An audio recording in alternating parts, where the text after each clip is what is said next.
More than just voice acting today, I'm actually going to be talking about being creative, and that's with a capital C. I help aspiring creatives become working creatives, and especially in this day and age, that's what we all are. Whether you're into animation, whether you're into voice, whether you're an actor, whether you're a cinematographer, an editor, it's all about digital media and the ways that we manipulate that, the ways that we incorporate that, whether we record it, whether we edit it, whether we enhance it, whether we modify it, all of these things. They're all based on certain core principles that we've all learned, hopefully we've all learned, or we're learning now. I actually worked on this project 3 different times, and just so you know, from a working session perspective, this is the kind of stuff that happens all the time where you'll work on a project and then you'll think about knowing who your target audience is, right? Being able to read the room.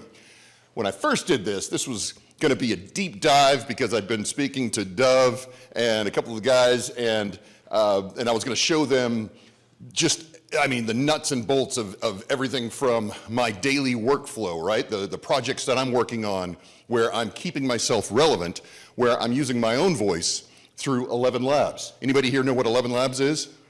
That's good. For those who don't know what 11 Labs is, it is an extremely controversial application and website where they're applying voiceover to just about every model that there is. The acting industry hates 11 Labs. Most of them hate 11 Labs because, again, when change happens to us, it's fearful. When change comes from us, it can be a good thing. Before I learned how to use 11 Labs, I was terrified because if you look February, January, even the first week of March of last year, you know, the actor strike had happened, everything was going crazy, the industry was changing, companies were constantly looking for other alternatives than to pay creatives for voice work, for on-camera work. And I cannot tell you the amount of sleepless nights that I had personally where I was terrified that my livelihood was coming to an end. I have already been burned by AI. There is a project called Amazon Poly, P-O-L-Y. Some of the industry people in here might know about this. You can go ahead and look it up, Amazon Poly, P-O-L-Y. My wife is the voice of the Amazon Kindle Fire. January 18th, 19th, I know this because 8 days after she gave birth to our firstborn, she recorded for 14 days at GM Voices, which is now Blend in Alpharetta, and she recorded a text-to-speech project. That's also where Susan Bennett recorded Siri, right, the voice of Apple. September Day Carter was the voice of the Amazon Kindle Fire. Now, she recorded that for a company known as Ivona, which was then bought out by Amazon. Ivona paid her for that project. Amazon did not pay her for any of the other projects that they then used her voice for. And over the years, we have heard her voice from ONN. Anybody know the brand for Walmart? Like when you hit a power on button on a sound bar and it says power on. That's my wife's voice. Stars on Mars on Fox. We heard that one. It's an AI voice. That's my wife's voice. When you call, I want to say Charter Communications, and you get the automated voice response, that's my wife's voice. There's a new robotics company with, you know, like these new robotic nurses that are really popular this year and last year that came out. If you Google it on YouTube, that's my wife's voice. There's a Kaylee doll, which is kind of like honestly, it's like Megan, but it's an actual small doll for children that's, it's like a safe Siri from Apple, right, where you can ask it anything. That's my wife's voice. And then most recently, some really bizarre stuff. We just found this out like 3 weeks ago. When you Google Bambi sleep, it is a whole weird, freakish thing. I didn't even know about this. That is my wife's voice. And we found out that now hundreds of thousands of people have been using her voices over the years for everything. And when I say everything, I mean everything from adult content to rated G, to medical devices, to any and everything now, because Amazon Web Services, you guys are familiar with AWS, they offer Amazon Poly as an enhanced feature that you can pay for, right? But they're not telling people that those are actually recorded voices, like September Day Carter's voice, and she doesn't get paid for any of that. So my family and I have been directly hurt by artificial intelligence using our voices without paying us. Now I'm saying this because, again, change is scary when it happens to us, but it's a good thing when it comes from us. So last year, I had to learn, as an actor, I was terrified of this, didn't want to deal with this, but I had to learn how to protect my voice. As a studio owner, because I have students and I have to lead by example, practice what I preach, I had to learn how to properly use this. So I learned about 11 labs. And then, actually at SimFest last year, when I was giving my speech, I had been using 11 labs for about 3 weeks. And, the best proof is when you get paid for your voice, passive income. And I got paid from 11 labs. My first week, I think I made $78. My second week, I made $170. My third week, I became a featured voice in 11 labs, made like $780. And then after that, I never made less than $350. Now that's passive income. That's a wonderful thing. That's, you're asleep and you're making money. So what happens, again, from a working standpoint, a rising tide raises all ships, right? 11 labs gave a lot more small indie studios access to quality voiceover. Now this is controversial because, again, a lot of people don't want to use AI because they feel like they're selling themselves out. But in an industry where we're already being currently devalued constantly, this was an opportunity to protect our voice and get the right monetization that we deserved. They're already using AI for everything from game development, coding, HR. Every application that you can imagine in the industry is currently being used, and somehow AI is being used to enhance that. AI is just a tool. It is not going to replace what we can do as long as we innovate and as long as we're creative. Are there concerns about having our voices taken, about having our intellectual property taken? Absolutely. Absolutely. Every aspect of our lives is changing. I was so blown away by what I was experiencing last year and concerned because in addition to being a studio owner, I also happen to be involved in the community. And I sat in on this interesting forum where I learned that by the latter part of this year, 2025, they said 40%, 40, not 14, but 40% of all retail, warehouse, military, logistics, and what was the fifth one? Retail, warehouse, military, logistics, and warehouse jobs were going to be transformed because of AI. And I was thinking about that. We're already seeing that. When you go to the drive-thru now, right, at fast food restaurants, when you're going to the movie store, when you go into the movies, you're paying for your own kiosks, right? And even the people that are filling up the popcorn for us, they're not necessarily talking to us. When you go to check out at the grocery store, we're dealing with our own things. AI is already here. Quietly, it's here. Now the question is, how are we going to use this? How are we going to protect ourselves? I was very concerned about this. I mean, my voice is all over the internet anyway, from being the voice of Balrog and having pristine, clear audio where people are using that to give me my own voice references in terms of characters that I've recorded. People could try to rip my voice and then use that without paying me. They could do that, but the possibility of that happening is lessened if I'm giving them an avenue where they can pay for it that's within their budget. So it's one of those lesser of two evil kind of situations. And by using 11 Labs, I'm able to control who's able to use my voice and how they're able to use my voice. There are also other companies.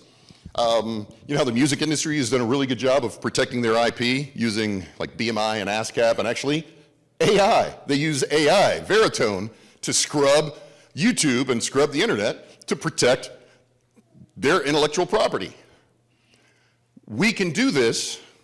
We're currently doing this. I mean, I'm sure you guys have seen some of the lawsuits where Meta is dealing with a lot of trouble from scrubbing pirated sites, right? And a lot of these authors are very, very upset about this sort of thing.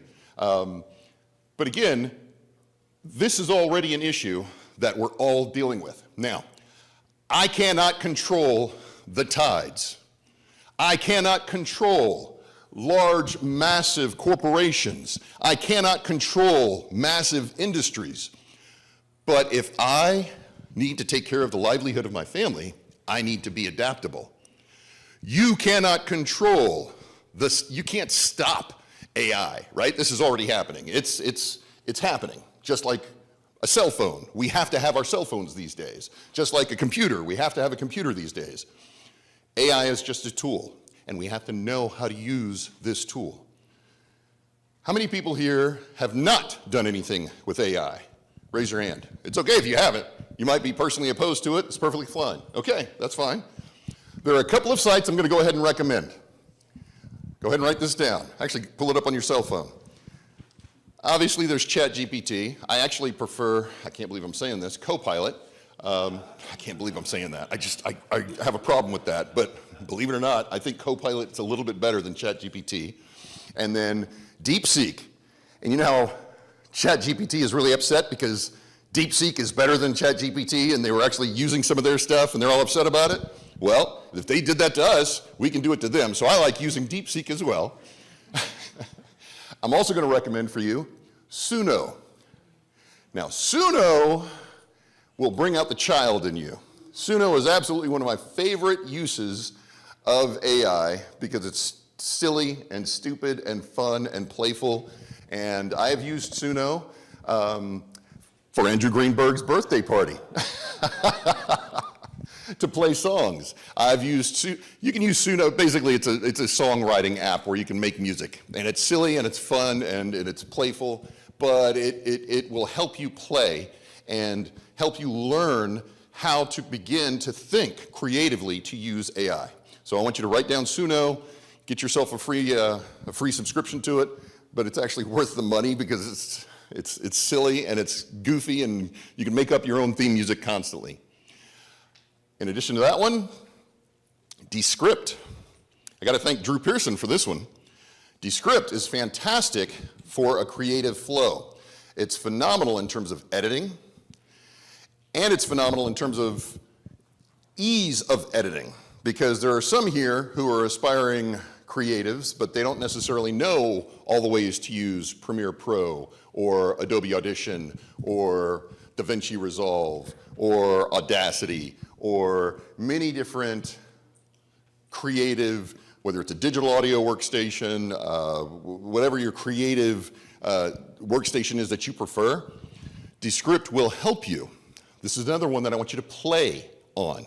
Just learn how to use it. Mess up with it.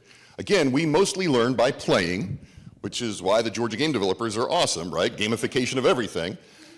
But I want you to learn by playing and by doing these things. Now, again, I had this whole deep dive in terms of the technicalities of everything, and of course, let's see, nope, still not logged in.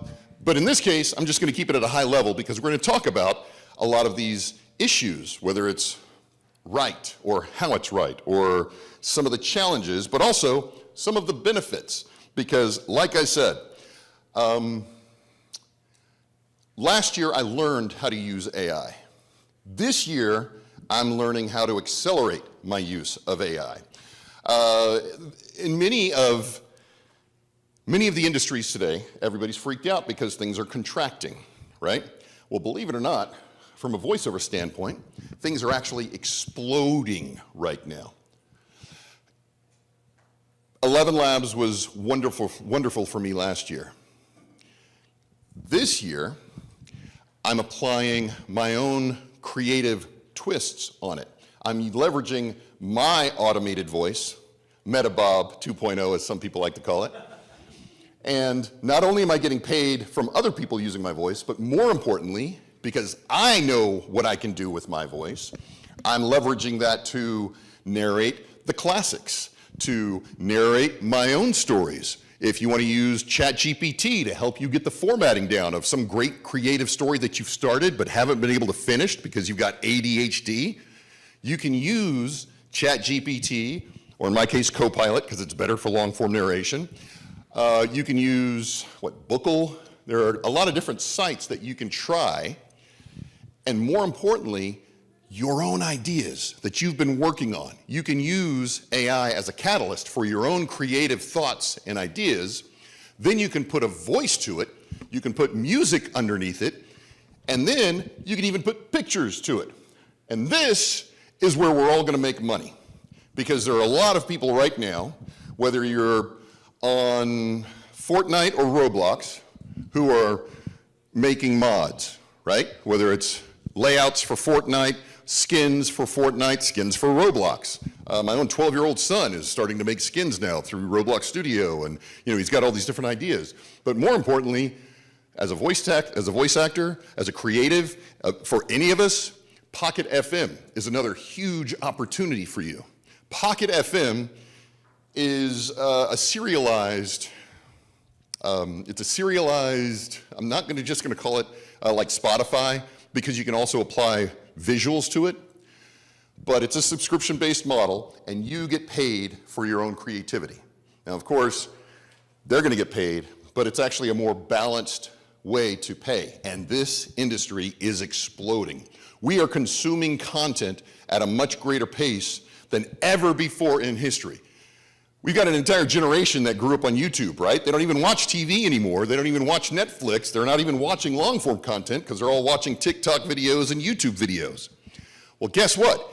The new generation and other generations are all listening more to audio dramas more. And so not only is my voice being used, but other people's voices are being used in an amazing and dramatic way. And your own ideas can now be used with voice. You can upload that to Pocket FM, and you can get paid for your own creative ideas with your voice or with somebody else's voice. I'm hoping that you'll choose to use some of the neighborhood studio talents' voices, because that's what we're doing. We're keeping it in the neighborhood. So we're actually paying our talent, like our roster of talent, by paying each other in our community. So this is like local, right? And then you can actually have these creative productions that are getting uploaded globally, because Pocket FM is booming right now. In an industry where everything creatively seems to be contracting, Pocket FM is exploding all over the world. They're opening up offices globally, regionally, because they need this stuff translated in every language. Then, of course, you can do that, whether it's through 11 Labs, because it can translate internationally. You can still use my voice and have me speaking Chinese, have me speaking French, have me speaking German. But more importantly, you can also use your own ideas, with your own visuals, with your own music, with your own editing. See what I'm saying? I'm giving you guys the opportunity to apply your own skills that you have right now and get paid for that right now, so that you're not waiting for somebody else to hire you and drag all that out, because that automated AI process sucks. Does that make sense? Okay, questions? Yes. Anybody? Okay, sure. All right. So as I'm running the mic, what's been your favorite use of your voice in a project that you did not oversee? That I did not oversee? Or that you did? Sure, there would be one. Oversee? It's called The Crossroads. Absolutely brilliant. It's like from Twisted Button Productions. Definitely look that up. It's a really cool serialized audio production. Randomly, a buddy of mine said, "Hey, did you voice this?" Where somebody was using me as the Thing in an audio drama from Fantastic Four that's on, oh God, what's it called? It's like Ben Grimm versus Silver Surfer and Galactus, and it's a really cool like stop motion film fan video that's online. Oh, and then another one, oh God, what's it called? My son's gonna kill me because I can't believe I'm going blank on the name. Stickmen, who, it was at AC 2020, amazing, super fast martial arts, the Stickmen. You guys know what I'm talking about, right? The serialized 3 episodes of like stick fighters. I think it's stick fighters, right? So it's the new generation of stick fighters. Somebody used my voice for a boss on that. That was amazing. That's absolutely one of the best projects that I've seen. Like I've got chills right now thinking about that one. Yes? Thank you for your presentation. Curious, based on the experiences that you've shared, what is the value of having disclaimers from a creative perspective going forward? Is there any, in terms of just making sure that when you put something out there, you have a disclaimer that speaks to how? Do you think having that at the very designing phase could be of value to avoid some of the mishaps? Yeah, disclaimers matter. There are certain projects that I've done where they've used AI writers and they've promised not to use your voice for AI. However, there are also other like major corporations, right? Whether it's iHeart, Cumulus, like all the radio stations all around the world, they're trying to use AI right now. But the cool part is you also have indie radio stations that are using AI. Here's another cool one. In Athens, what's the cool radio station in Athens? Like 100, 101, something like that? Anyway, so my wife was the station ID voice, and then I've heard my voice used randomly on some of those commercials, which was interesting. But it's allowing indie studios, obviously, to build up their podcasts, right? Because everybody has a podcast these days. Now, whether it has consistency, that's when you want to contact me at the neighborhood studio, because I teach people how to have a podcast that'll run for years. But everybody can compete now, right? We've got a much larger marketplace for creators and creatives. So as far as those disclaimers go, it helps. It can help. Right? I mean, again, you've got grounds if somebody uses your information and your content and your intellectual property. However, it's only as effective as people when they obey the law. And then you got to wonder, does anything matter anymore? Right? So, I mean, again, we're in this interesting stage of history where we have to show things still matter. Right? So we can't get jaded because the courts have checks and balances and people are taking people to court, and they are suing them, and they are making sure that they're maintaining their rights, and then people are paying money, and then they are paying out, and then you do have ongoing payments. Sure. Do we have any of the folks who are doing demos in here right now, or they're all out there setting up? We got a couple of questions? Yeah, we have folks who are going to do presentations about their demos. Gotcha. Okay, well, then we'll keep doing questions. Yes.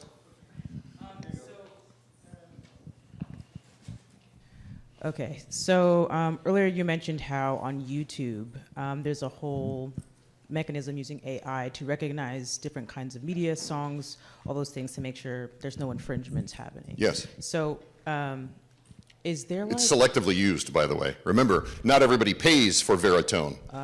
Okay. Remember that. YouTube, of course, pays because they can be sued by BMI and ASCAP because they're Yes. looking out for their artists, right? Okay. So they're scrubbing with AI, but if it's just a parody or if it's somebody that's quote unquote not large, It's not as like... They're it's not not as as, yeah, enforcing. right. Okay. I guess, and my question, okay, interesting. So with 11 labs, are they also implementing any kind of AI to help protect you? Like Yes. Oh, cool. Yeah, so they have what's called active moderation, where, like let's say you don't want to do certain things that are just going to be wrong. You know what I mean? Like certain types of language. You wouldn't want to say certain types of words, or you wouldn't want to do certain types of content, right? So you can have that, and you can keep your voice from being used for that. Now, there are other apps and other companies that use AI voices, so that can be an issue with those other companies, right, if they're not doing those same protections. And that's why I like 11 Labs, because they do have an ethical responsibility, and they are taking care of their talent, and they are making every effort to make sure that we're being properly used. And again, the proof is in the pudding, and I've had certain, let's say that I've got certain neighbors who have blown up, absolutely blown up on like, again, so these audiobooks were Pocket FM or whatever, when they use that voice, they'll make $3 grand in a month, right? They'll make $2,000 in a week. They'll make $1,500 in a week for these app readers. So it's real money, it's passive income, and it's quality. And that's also using your voice. Let's say that you've narrated audiobooks. You're not being paid on those voices that you've used in the past, but you can take those old recordings, you can upload them, and that way you can get paid for your own voices that you aren't being paid for currently anymore. Yeah. Thank you. Guess I kind of have two questions, but the first one is more so about licensing, and I know Yes. you mentioned that. What is your verbiage, or are you partnering with people to kind of create verbiage? Look, when it comes to licensing, you're going to want to talk to an attorney. Yeah. Okay, I'm only talking about real world, Of course, real issue. no. I guess I wasn't asking. So talk to an attorney about licensing. No. Yeah. So I wasn't. I guess I really wasn't asking like for your legal opinion. Okay. More so, are you getting legal opinion on that? Are you doing that, or are you kind of researching it Both. on your own? Okay. I mean, both. No, look, nobody cares about your business like you and your mom, and usually your mom can't help you market. So you got to market yourself, right? True. I mean, And- if your mom does help you market, congratulations. Yeah. But in all seriousness, I've been burned Yes. repeatedly. I've made a lot of mistakes. Yeah. So the good news is, when it comes to business, when it comes to being a creative, we have to be resilient, right? Yeah. We have to be resilient. We have to be able to bounce back. Remember that. I'm rubber, you're glue, whatever you say bounces off of me Yeah. and sticks to you. But also, if we're being creative with a capital C, then we're constantly innovating, and they can't keep up with what we're doing. And we can out-create somebody who's just trying to come up, okay? Again, we're all in a creative industry. We have to realize our own value, and we have to protect our value. We have value, and so we have to value ourselves. The interesting thing is, for all these people that were doing like Fiverr and all these, there are certain pay-to-play sites that were like just cheap, right? Just totally cheap. First of all, pimping ain't easy, but hoeing's harder, and we're happy, hard-working hoes, but stay off of Fiverr, okay? You know what? Even as I say stay off of Fiverr, I have students who love Fiverr. They've used Fiverr. Fiverr's helping them succeed. People are finding work on Fiverr. So more power to them. Congratulations. This is just my opinion, right? This is just my opinion. So again, there are many different sites. Whatever site you're using, as long as you're not hurting anybody, mentally, physically, emotionally, financially, congratulations, you do you, get paid, right? So as far as licensing goes, talk to an attorney. As far as what we're doing, I mean, we're trying to make stuff. And we want people to not steal our stuff. So the problem is, it's going to happen, right? When you make something, when you're original, people copy that constantly. So if you're going to be a leader, then you've got to continue to lead creatively. That's the important thing. Great Bob Carter!